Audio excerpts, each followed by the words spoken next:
कहानी नीरू की है। पंजाब की नीरू की शादी दिल्ली के राहुल से होती है। दिल्ली कितना बड़ा शहर है ना, लेकिन आप लोगों का घर तो बहुत छोटा है। हमारे पंजाब में तो ये बड़े बड़े घर होते हैं कि मजा ही आ जाता है। कोई बात नहीं नीरू, मैं भी तुम्हारे लिए बहुत बड़ा मकान बनाऊंगा, बहुत जल्दी। नीरू के पिता जहाँ पंजाब के जाने माने व्यापारी थे, वहीं उसका पति राहुल दिल्ली में एक सिंपल नौकरी करता था।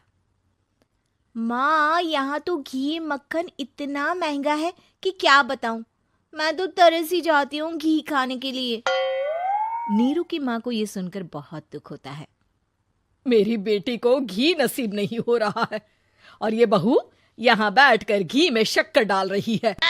देख वनिता, मैं साफ कह रही हूँ, इस घर में जितना घी आएगा उतना ही मेरी बेटी के घर दिल्ली भी जाएगा। अरे ये क्या बात होती है माँ जी? बेटी का उतना ही करो जो अच्छा लगे। अब क्या मायके से घी और मक्खन तक की सप्लाई करोगी आप? हाँ, मेरी बेटी किसी चीज को तरसे मुझसे बर्दाश्त नहीं होता। अब क्या था, नीरू के मायके में 2 किलो घी आता तो 2 किलो दिल्ली जाता नीरू के पास। एक दिन, माँ बड़ी गर्मी पड़ती है दिल्ली में। इस घर में तो एक ही एसी है और वो भी ड्राइंग रूम में। सारा परिवार एक ही कमरे में सोता है। हाँ बेटा, वो तो हर घर की कहानी है। यहाँ भी एक ही एसी है। अरे बिल इतना आता है कि क्या बोलूं। तभी वहां राकेश आ जाता है। माँ, थोड़ी देर में यहाँ कुछ प्लम्बर आएंगे मेरे कमरे में एसी लगाने। जरा ध्यान से लगवा देना ना माँ। ओए, ऐसे कैसे तेरे कमरे में एसी लगेगा? हाँ राकेश, एक बार बात तो कर लेता। अरे पापा, वो वनिता को गर्मी में नींद नहीं आती। ड्राइंग रूम में सबके साथ सोने में वो अनकंफर्टेबल है, इसलिए। क्या अनकंफर्टेबल है? समझ रहा है ना? अगर एसी लगेगा तो एक दिल्ली में तेरी बहन के कमरे में भी लगेगा, तभी तू लगा सकेगा। राकेश वनिता को सारी बात बताता है। वनिता करती भी क्या, मन मार कर बैठ जाती है। माँ, ये लोग ठीक नहीं है, क्या करूं मैं? अरे बेटी, यहाँ आ जा, तू यहाँ आकर रह ले। अरे छोड़ दे ऐसे पति को। कैसे छोड़ दूं माँ? समाज क्या कहेगा, लोग क्या कहेंगे? वैसे भी मेरा एक बेटा है मयंक। अरे हटा बेटा, तेरी उम्र ही क्या है, इतनी परेशान रहेगी तो काम कैसे चलेगा। खैर, बात आई गई हो जाती है। माँ को लगता है कि नीरू ठीक है, तो वहीं नीरू के मन में एक ही लाइन चल रही होती है, यहाँ आजा। माँ ने तो बोल ही दिया है कि यहाँ आजा। बस मयंक थोड़ा सा बड़ा हो जाए, इन गरीबों को छोड़कर मैं वापस माँ के पास ही चली जाऊंगी। वो इसी सोच में बाजार में चल रही थी कि मैम, आपका दुपट्टा जमीन को छू रहा है। नीरू जैसे ही उस लड़की की तरफ देखती है, देखती ही रह जाती है।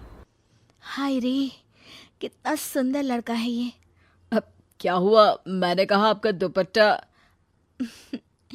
तो खुद ही उठाकर दे दो ना। लड़का समझ जाता है कि नीरू उस पर फिदा हो चुकी है। वो उससे उसका नंबर लेकर चला जाता है।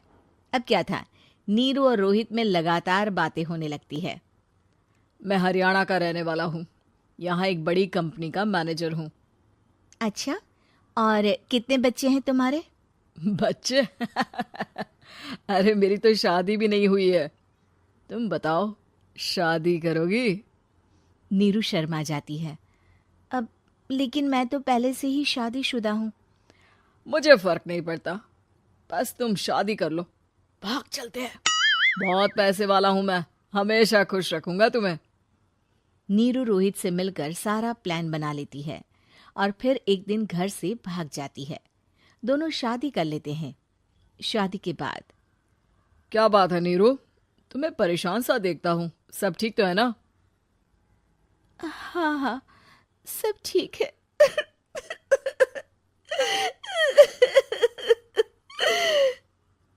ये कहते कहते ही वो रोने लगती है। अरे क्या हो गया, रो क्यों रही हो? मैंने तुमसे एक बात छुपाई है और वही बात अब मुझे परेशान कर रही है। रोहित, मेरा एक बेटा भी है, उसका नाम मयंक है। नीरू को समझ में नहीं आता कि वो क्या करे। तुम उस बच्चे को अपनी माँ को क्यों नहीं दे देती? नीरू चुपके से माँ को फोन करती है। माँ, क्या मयंक को तुम रख सकती हो? बेटा, मैं राकेश के साथ बात करती हूँ। आखिर घर का बेटा वही है, जो वो बोलेगा। वैसे भी बेटा, तूने जो किया है ना, उसके बाद से पूरा घर तेरी बुराई कर रहा है। मैं भी अब किसी से तेरे लिए लड़ नहीं सकती।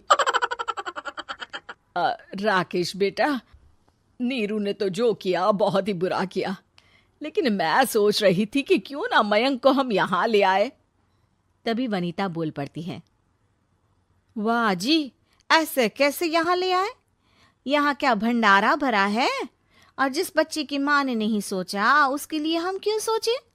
नीरू को एक बार तो अपने बच्चे के बारे में सोचना चाहिए था ना। अरे लेकिन तेरे पास भी तो लड़का नहीं है ना वनीता। माँ, वनीता ठीक बोल रही है। कल को वो बड़ा होकर इसी घर का हिस्सा मांगेगा तो हम क्या करेंगे? माँ कहती भी तो क्या, वो चुप रह जाती है। वहीं नीरू का पहला पति कहता है। माँ, अगर आज भी वो वापस आ जाए तो मैं उसे माफ कर दूंगा। बेटा, गरीबी चीज ही ऐसी है, क्या करेगा? तू तो अब मयंक का सोच। वो बेचारा तो बिना माँ का हो गया। मयंक के खातिर तो दूसरी। नीरू के पहले पति की शादी रिद्धि से हो जाती है, जिसके पहले पति से 2 बच्चे होते हैं। देखो जी, मैंने शादी सिर्फ बच्चे के खातिर की है। मैंने भी शादी सिर्फ बच्चों के खातिर की है। वहीं नीरू के दूसरे पति के मन में ये बात घर कर जाती है कि नीरू एक मासूम बच्चे को उसके खातिर छोड़ कर आई है। अब देखो नीरू, मुझे लगता है कि जो औरत अपनी कोख का बच्चा छोड़ सकती है, वो तो कुछ भी कर सकती है। कल को तुम्हें मुझसे अच्छा कोई मिल गया तो तुम तो मुझे भी बाय बाय कर दोगी ना। नीरू को अब उसका दूसरा पति ताने देना शुरू कर देता है। तंग आकर नीरू उसके यहाँ से भागकर अपने पहले पति के पास चली जाती है, लेकिन ससुराल में क्या लेने आई है नीरू, मयंक को? नहीं नहीं सासू माँ, मुझसे गलती हो गई, मुझे माफ कर दीजिए।